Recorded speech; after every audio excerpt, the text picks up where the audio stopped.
Hello everyone and welcome to State of the Game number 111. We were just practicing our Swedish. On March 6th, there's a game coming out next week.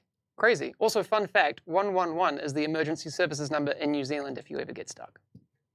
There you go, PSA. My name's Hamish. I'm a community developer here at Massive, but I am joined by someone way smarter than me, Trick Dempsey. Wait, you look surprised. I'm surprised.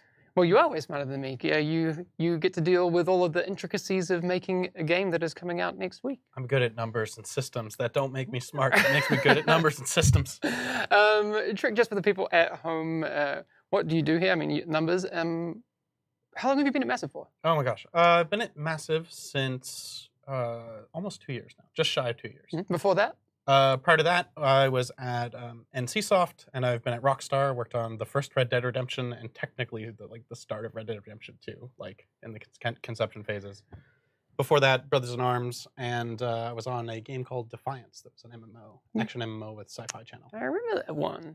You've been around the block. I've been around the block. I've been in this industry a long time. We were talking about how we feel kind of old before, both with having to proclaim that we are seniors of our respective categories. Yeah.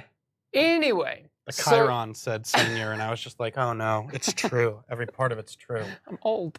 One of the things that we haven't really talked about so much, I mean, in the beta phases, people got to play one Endgame invaded main mission. Yes.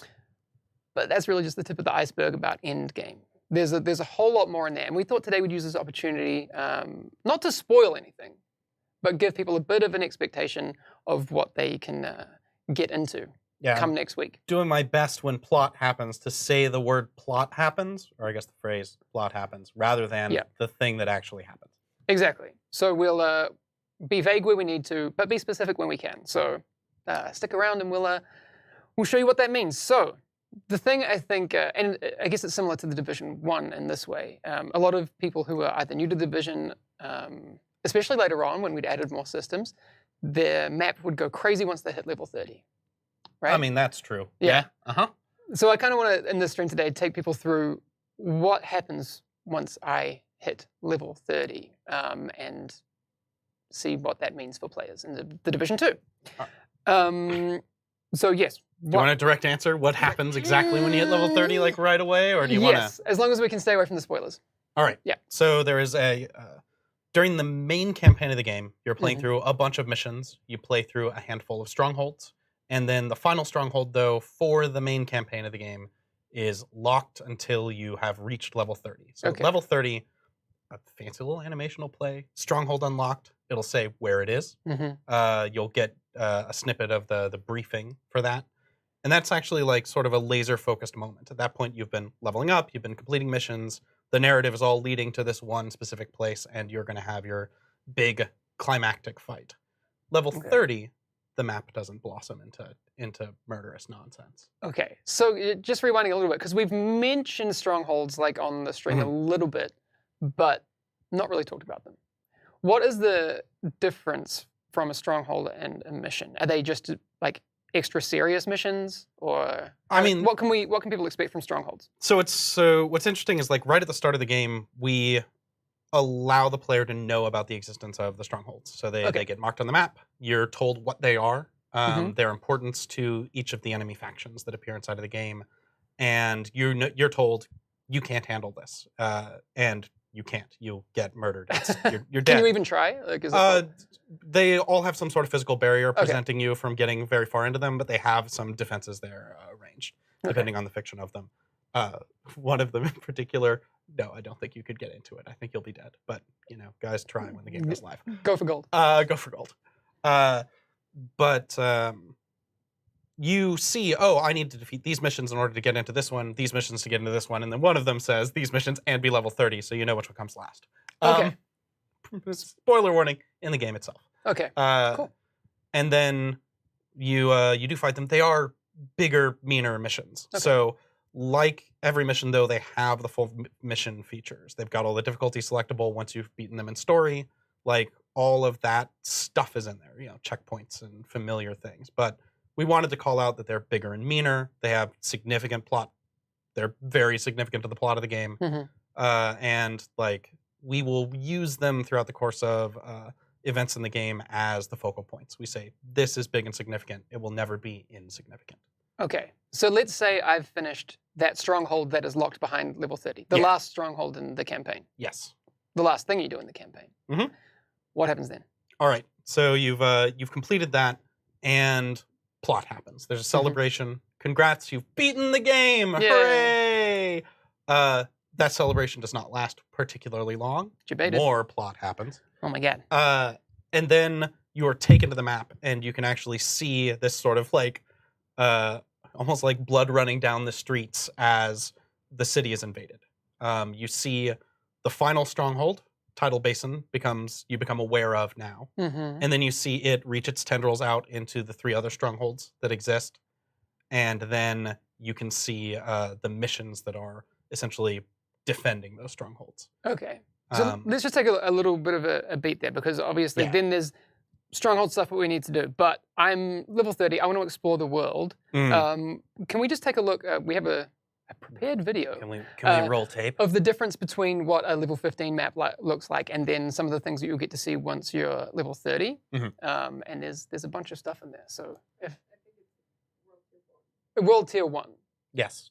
Okay. So World Tier 1 opens up once you've finished? Once you finish that final stronghold. Yes. In the campaign. In the campaign. Okay.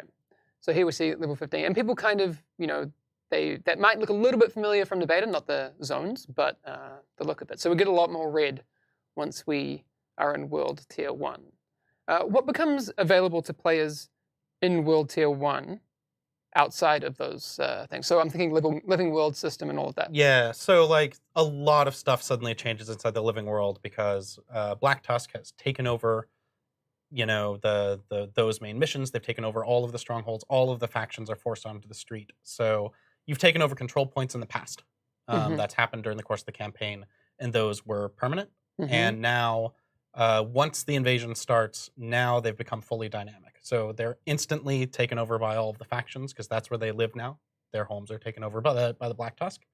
And now them and each of the settlements are fighting over control and attacking different ones. And you saw the map light up there. That is largely attacks and convoys of enemy troops and enemy equipment, as well as, I'm not certain it was obvious inside of that clip, but one of the settlements can be blockaded, and now you can't fast travel to it anymore.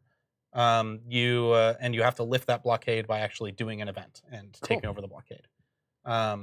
And oh goodness, there are a bunch of new Black Tusk related living world activities that they get up to stuff, and they are going to do that stuff. As well as the moment you hit World Tier 1, you get a call from your friend, either Coop Dennison, I can't remember whether it's Coop or Manny at that point, who says, okay, you need a bigger gun. You're going to need a bigger gun. Here, have the specializations become available right then. Because Black Tusk is not messing around, and also you are now functionally below their level. Okay, so gear score suddenly exists. Like, for those of you that have played Division 1, like, suddenly gear score is around as a concept for you to be paying attention to. And you're functionally a little below the enemies, and that makes life hard. That's cool. Kind of a bit of a kick in the pants. Like, you thought you were a badass. These guys are serious business. And you definitely have that growing power fantasy throughout the game where it's like, oh, I'm getting more skills, I'm becoming more powerful, I can out-level the content, I can actually get above it. And then here are these guys who are like, no, actually, not today. Not today, son. All right, so I'm in World Tier 1. I get a specialization. There's more to do in the living world because that logic kicks in of all of the factions fighting over the world. Yes. Which is, I actually got to take a little bit of a peek behind that curtain at all the node interactions. You looked at the... It's super cool. And it was kind of explained to me in layman's terms that all of the factions have their own motivations, and the logic behind that is completely dynamic. Can you talk a little bit about that? So, I mean, that is... so, technically, the living world system is not my baby, but I know a lot about it. So, you've donated stuff to control points. So, it's like components, water, and food. And those are the resources that kind of govern a majority of the desires of the world. They also have another desire, which you could describe as like their motivation. So that's what's making them go like, we should do, if they have enough food, water, and components, they will do their goal activities. And so their control points will sit there and go, oh, we should execute some hostages. Well, dark. We should, let's do propaganda. Less dark, maybe. Sure. I've heard the propaganda. It's not less dark. And you can go and like foil their activities out there, and that'll make them, like essentially re-strategize. They'll launch different activities in response to that. But they interact with each other as well. That's the cool thing, because it's not just about your interactions with them. They'll actually, like if one of them is more repressed and and they've been really restricted, they'll more aggressively expand. They'll get a bunch more aggressive, and that actually applies to the settlements as well. And so the settlements are also like, they want to control points as well. They don't like being, not able to function in the streets. And so they will also become more aggressive as a result of being penned in. Okay, cool. So you'll have help when you try to take back the city, because you don't control a bit of the city anymore except for the White House itself. Solid. We'll be rounding back to the control points discussion in a little bit, but that's spoiler coming later. So world tier 1 to world tier 3. There's some differences between how the system works from Division 1 to Division 2. So I think it's kind of good to highlight that, because it's not just something that you reach an arbitrary number and then toggle from your map or anything like that. Yeah, so the world tiers are now mandatory. I like to think of them as this is the leveling process in the end game, because what it is that when you see those 3 strongholds that become available that were previously the faction strongholds, and each of them has 2 missions connected to it. I gesture at the ground wildly. We actually have a fantastic video of exactly this. So let's bring that up while we chat about how that works. So each of those strongholds is tied to a world tier? So not any individual stronghold is tied to a specific world tier, but rather, all 3 of these strongholds are taken over.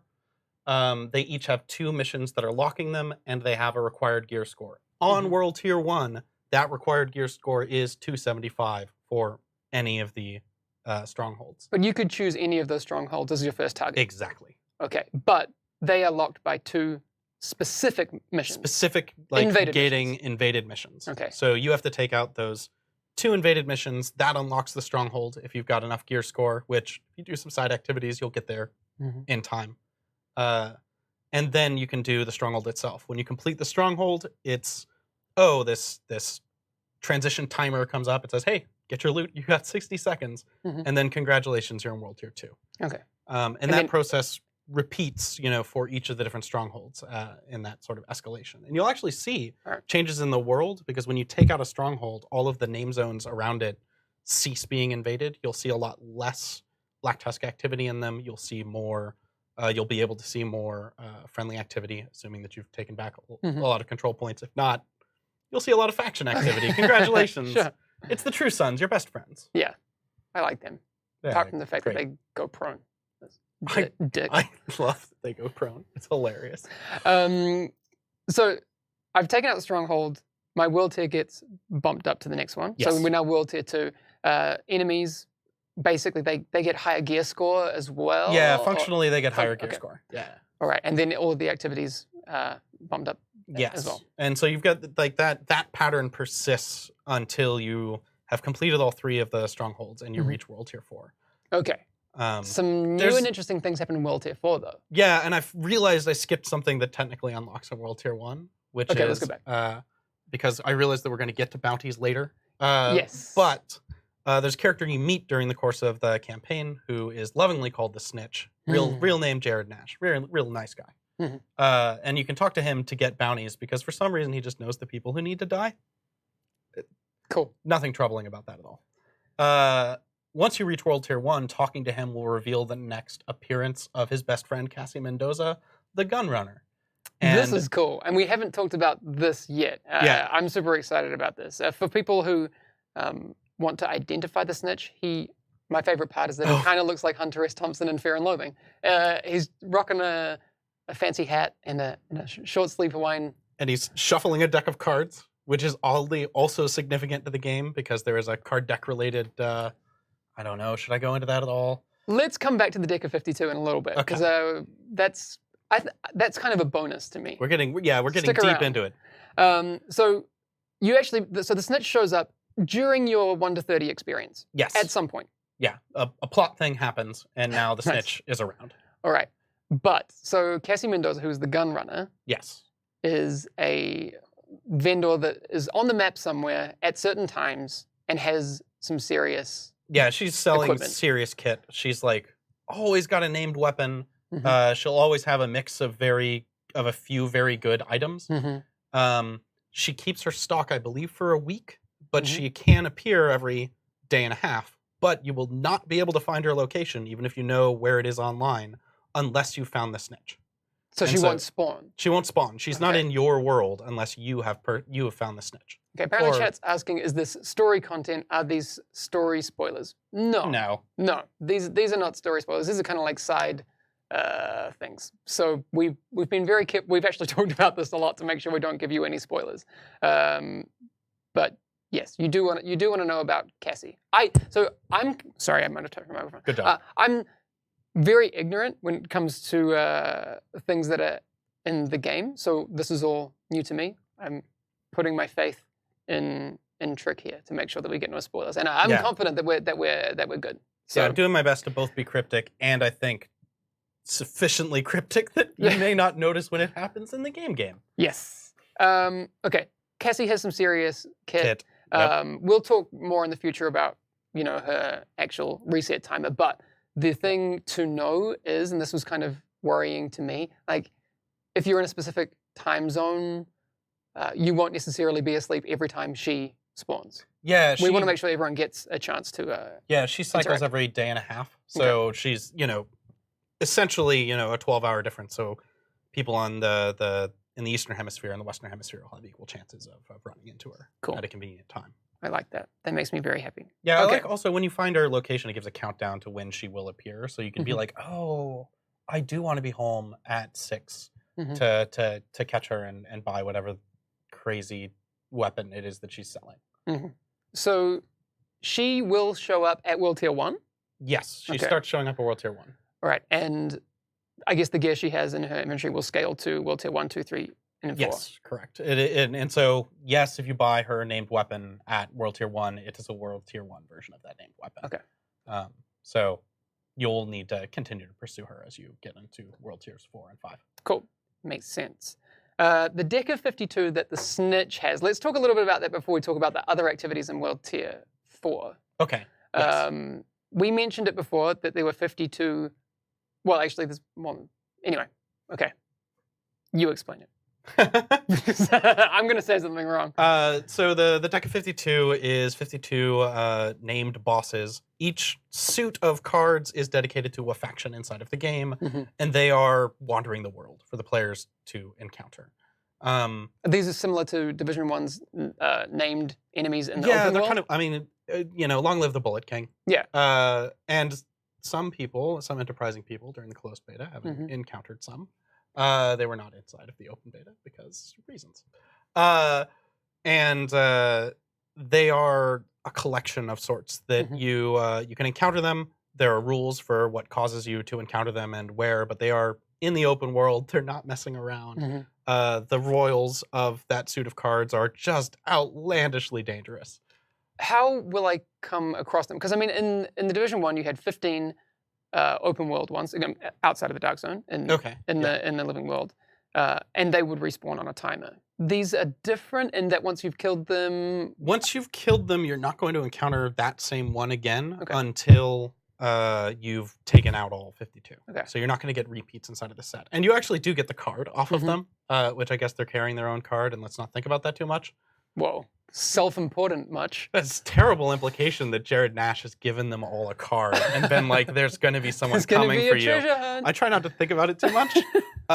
And then, but they've got great loot on them. Like, what's crazy is like at one point I was fighting some Black Tusk on the road. I heard them call for help and like, oh no, we need backup or whatever it is that they The said. Black Tusk needed backup. Yeah, because I'm terrible. I'm a horrible man with a crossbow that explodes. Sure. And then a medic came in. He had a name over his head, and he was one of them. He just happened to be nearby, and he came in with his posse, and it was a terrible ordeal. That is It did not go well awesome. for me. That is really cool. So there's 52 of those, Yes. and once you've completed that, they'll start to spawn Then they'll again. start the cycle and be What repeatable. do I? And there's for each suit, there's a collection. Yes. What do I get for completing these things? Obviously, the loot that I get off them. So I think there are a set of commendations that are kind of related to them, like the first time you complete a suit. I can't honestly remember that. No, like, that's good. I don't want to get too many stuff, spoilers anyway. and also they have pretty wild like drops. Cool. They're good. They're very good. I love every time I run into them. I'm really happy. They also show up. They also tend to show up when you really, honestly, kind of, I would say, don't want them to. Like, of course, I'm always excited when I run into them, but it's like, oh, I'm running to do a bounty, and then there are these people. All right. Speaking of bounties, Yes. because throughout the campaign, and we showed this in the beta, there were 2 named zone liberation ones, which are bounty-esque. Yes. So I mean, at the core, those are the bounty experience. If you failed one, you actually were able to replay them. So this would be Meat Wagon and the 12th Street Spice Lords, were the name zone bosses of. Oh my gosh, is it actually called Downtown East? It is. Look, we've got dev names for all of these, and I'm trying not to say them wrong. So Downtown East and Federal Triangle were available. And if you triggered those, they would happen automatically when you triggered the conditions of completing the Name Zone Liberation project. But if you failed or got disconnected or whatever, you could restart them at any time by going to the bounties menu, and there they are. Like, the moment they're activated, they are a real bounty for you. And you could see their interface and look at their details and their information. They all had little stories. Cool. Because they're characters with names and stories. Cute. But World Tier 4 brings in a new aspect to the bounties with the priority target network. Yes. And it's only accessible at World Tier 4? At World Tier 4 and also in World Tier 5. Sure. But whatever. It unlocks in World Tier 4 as the priority target network. And these are like an interconnected set of 7, bounties inside of different name zones that start on hard. So you've got 4 hard ones. We have a video for this one too. Let's bring that one. I like node graphs. They're great. But so it's a tiered system of bounties where you have to do a couple before you can go to the next one. So here, what are we looking at? So we're here at Jennifer Karma Estrella, who unfortunately, due to this wonderful television screen, I have no idea what squad she's in. Yeah. And she's going to be a hard bounty, and you have to defeat her and the North Lawn bitches, led by Shark. Solid. I love video games. And if you beat both of them, then the next one inside of that network actually becomes available, which is this one, which is currently locked. And so you don't know who they are. You have the names of the targets, but you don't have the name of the squad. You don't know where they're located, and you can't buy them. You can't spend target intel to get a look at them. And I guess they get progressively more difficult. They do. Right. They start hard, then you get challenging, and then eventually heroic, which is a difficulty some people might be familiar with. Yeah. It's not messing around. That's cool. Those bounties are very, very hard. And obviously the loot is... ludicrous. Like, actually, I mean, you could have seen it inside of that screen because I think it was taken at the right time. Bounties are very lucrative, and also essentially not only with the more difficult they are they more valuable, but also the rarer they are in the cadence. So it's like, oh, that was a weekly bounty, so it is much more valuable than a daily bounty. There are daily bounties. Yeah, that was the question. How do I get bounties? Okay, so at some point during the campaign, plot happens. Okay, great. You did it. Hey, Woo! folks. And you will meet a character named Otis Sykes, who you'll be able to recruit. You saw staff recruitment inside of the beta as well when you picked up crafting. Anaya? Sene? No, I can't remember. Crafting is Anaya. Crafting's Anaya. Sene is the Dark Zone officer. Yes. You meet Otis Sykes, and Otis Sykes, meeting him and recruiting him will get you 2 normal difficulty daily bounties a day. Okay. These cost target intel to activate. Once you've activated them, congrats, it's yours. How do you get target intel? Target intel, the moment you've recruited Otis, target intel now exists as a concept inside of the world. Okay. Defeating enemies in the open world will get you some, as well as completing hard or higher difficulty missions. Gotcha. Will get you packets of them. Cool. And generally also, like, named enemies in the world or high difficulty enemies inside the world will also just have it on them. Okay. Cool. All right. So do your bounties.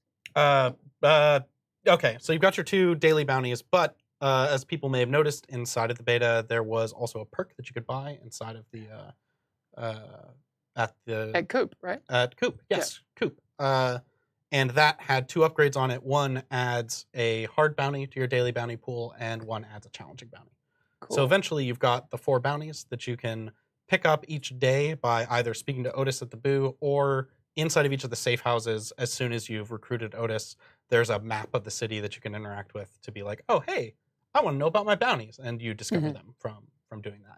All right. What other things do we have in World Tier 4? You've got challenge. You said challenge difficulty for the bounties. Does that apply to missions as well? Yes. So in World Tier 4, not only do you get the priority target network becomes available, but also the challenging difficulty becomes available for missions that you replay. Oh, okay. So challenging difficulty is just not messing around. Like, I have to cheat my way into a gear set that lets me be able to beat them solo. Highly recommend going with a group.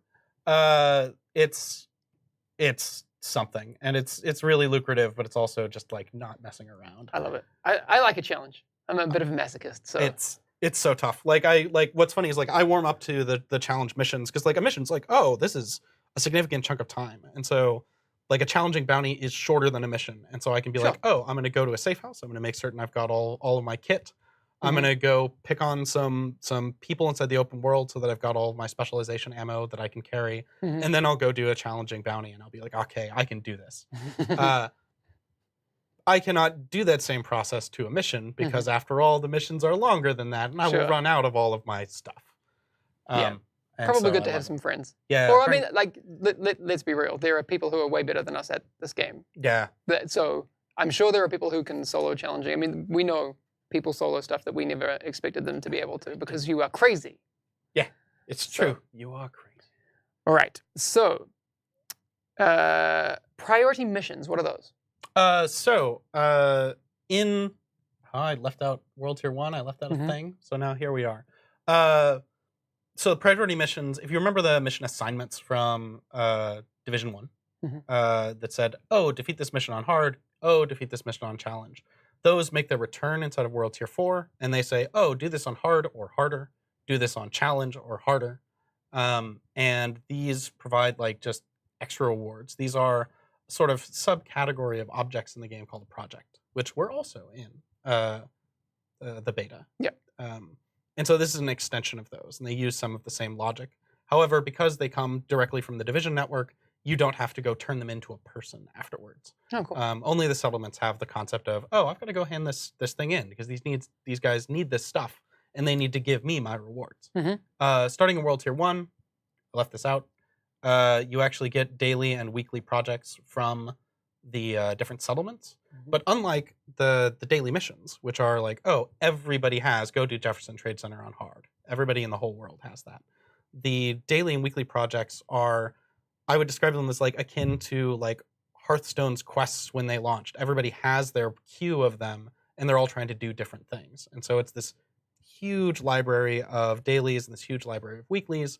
And if you don't like one, you can be like, oh, I'm going to wait till the next day and I'm just going to discard it. But if you like it and you're like, oh, I'm almost done with it, you can be like, oh, I'm going to keep this tomorrow and try to finish it tomorrow. So it doesn't roll over and you don't lose that opportunity to complete it. Cool. All right. So I see we would come back to this later because the Living World system has a bunch of stuff in it. Oh, yeah. Control points in World Tier 4 start upgrading or have the ability to upgrade beyond, it can be reinforced. Yes. Right? So, imagine control points inside the world prior to World Tier 4 as always at normal difficulty.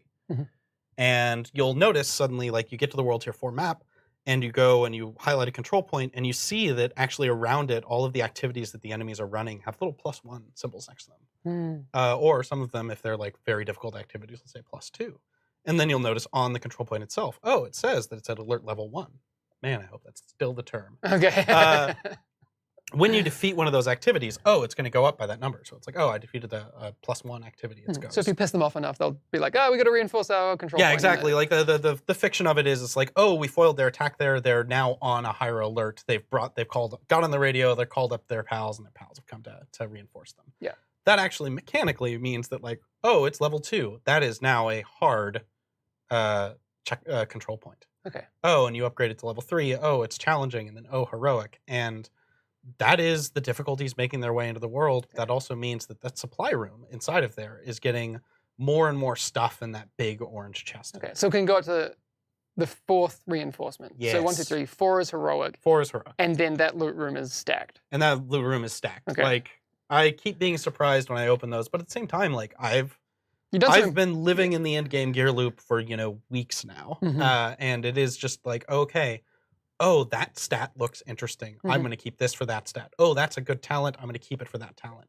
And you find that there's just so much stuff that you're like, oh, I'm going to craft a brand set because I need my Badger set to be on a different slot than it's currently on in order to get the stuff working. And so, like, having this slew of, oh, I can go after just a big pile of stuff is just such a boon to being able to customize your character. It's wild. That's awesome. So one of the things that I wanted to reinforce is that this is World Tier 4. So that's at launch going to be where people come in. And then we have, in the trailer we've shown it, Tidal Basin is a thing that comes soon after. Yes. Which we'll talk more about in the future. But that's what unlocks World Tier 5. Yes. So it's sort of like the logic says, oh, World Tiers 1, 2, and 3, 1, 2, 3, and 4, the way you get out of them is by completing an invaded stronghold. Well, actually, a Black Tusk stronghold, because it's not really invaded Tidal Basin, because it's where they live. Yeah. They showed up with their thing. Where big that. things. Yeah. They're horrible stuff. Yes. Stuff and things. Stuff and things. And beating that is what transitions you into World Tier 5. Yep. Where more features unlock, which I don't know if we're talking about today. No, we will leave that right here. But everything that happens in World Tier 4 can happen in World Tier 5. Yes. Yeah. Cool. All right, man. That's some pretty juicy news. Thanks for. Well, we're not completely done yet, but that's a lot that we haven't really talked about in detail yet. And that's I at least hope, I don't have chat in front of me, but I hope that they are excited about it and not. I hope they're happy because I am. Yeah, I mean, I love getting just stuck into like all of the different systems that are going on inside of the higher world tiers, because the bounties are nuts and constantly surprising me because they're not static. We didn't make a list of 50 of them and said, oh, hey, here's this shopping list of 50 of them. But they're infinitely varied, and we didn't touch on that before because you've built a system where they can be generated. Yes. So like, what's funny is the Scalpel and Butcher, who you met inside of the beta, who are the leaders of their squads, those guys are statically made, and so we've got some authored bounties. Right? Yeah, those are the name zone guys, name zone bosses. And then there are also, during the Endgame campaign, after the invasion has started, there are also some authored like special bounties to introduce you to certain Black Tusk capabilities. Cool. But then on top of that, the dailies, the priority target network, all of those are generated using a set of rules. And so you get, here is the North Lawn Bitches. The North Lawn Bitches, led by Sharky, who I think was an engineer, who's an engineer who could have like EMP grenades in addition to other stuff, or he may have killed another division agent and he might have a drone. Like their capabilities, based on their difficulty, they get essentially more of a budget to buy more and more skills to use against you. And so they get they become more varied the more difficult they are, but also they become more dangerous. There can be additional bosses rolling inside of their posses with them, and they are bringing more enemies with them. And all of that stuff, just like is generated using rules. Like, I don't like to say that they're randomized because they're not. They have a logic to them, and there's a way to predict what they're going to have. But like, oh gosh, I think the Outcast Assault has like 75,000 configurations that they can end up having if they're at heroic difficulties, something like that. Yeah, it's just a few. I would love to come back to this I think a podcast would be a really good format to come back, because you explained to me the other day that a lot of the end game things, there's like a behind the scenes like manager who has a budget to spend on basically spawning whatever madness they want to create. Yeah, like, there's so much, like, anybody who played mission replays during the beta noticed, like, if they played a replay more than once, they started to notice, hey, I didn't fight the same enemies every time, and sometimes they didn't come out of the same doors every time. And like, the bigger, more wild an arena is, the more varied the stuff that can happen inside of it is. And that applies to bounties, that applies to a lot of the open world content. We've built a bunch of managers to keep managers in Logic. Some of them aren't managed in that way.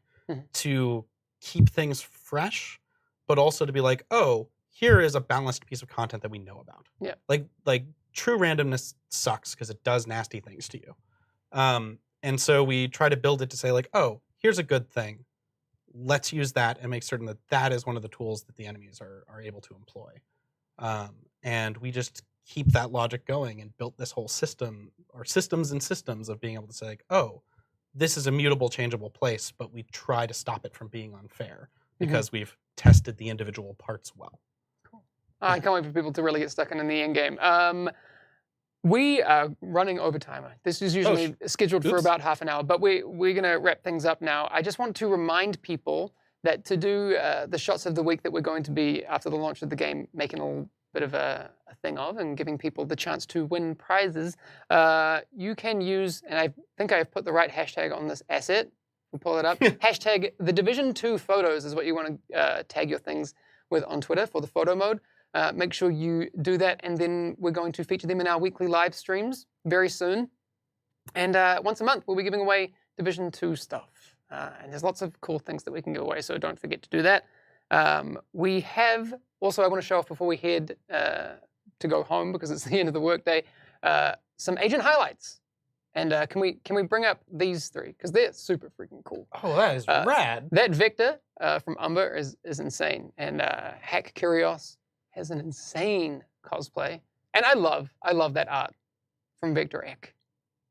I think do we have that in like big enough to be a wallpaper? I really want that. I am really enjoying every time somebody does an anime drawing of the Division characters. Yeah, like, it's so cool. It's very good. We need to convince the powers that be that we should also make like a 2D version of the Division, so we could make that happen one day. Kickstarter? I don't think that'll happen, but that would be cool. All right, thank you so much for coming in today. We're going to have to do this again. But yes, do you want to do that podcast about the whole manager system? I would love to. All right. Yes. All right, if chat agrees, then let it be known. All right, thank you, everyone, for coming by today. We'll see you again next week when some game thing's launching. Oh my God. The Division 2 is happening. All right, we can wave at the camera now and say goodbye. See you later. Camera. Bye.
Mm-hmm.